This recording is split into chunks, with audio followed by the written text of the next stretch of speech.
पंजाब भर में कमर्शियल और नॉन कमर्शियल लाइसेंस की फराहमी का सिलसिला जारी है। 24 घंटे में 13,000 से ज़ायद शहरियों ने लाइसेंसिंग सहूलियात से फ़ायदा उठाया। तफसीलात के मुताबिक 3,635 शहरियों ने लर्निंग ड्राइविंग लाइसेंस बनवाए, 5,564 शहरियों ने रेगुलर ड्राइविंग लाइसेंस बनवाए, 3,800 से ज़ायद शहरियों ने लर्निंग और रेगुलर लाइसेंस की तजदीद कराई, 25 से ज़ायद शहरियों ने इंटरनेशनल ड्राइविंग लाइसेंस हासिल किया। तर्जुमान का कहना है कि कमर्शियल कैटेगरी में 750 से ज़ायद रक्षा ड्राइवर्स ने लाइसेंस हासिल किए।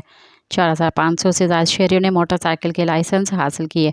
मोटरसाइकिल के लर्निंग लाइसेंस पर 42 दिन का रिलीफ ख़त्म होने में 5 दिन बाकी। 1 दिसंबर से मोटरसाइकिल लर्निंग लाइसेंस पर 42 दिन का असूल दोबारा लागू होगा। मज़ीद ख़बरनि ऐं तफ़सीलात लाइ विज़िट कयो असांजी वेबसाइट www.awamiNewsHD.com ऐं ॾिसंदा रहो अवामी न्यूज़ HD।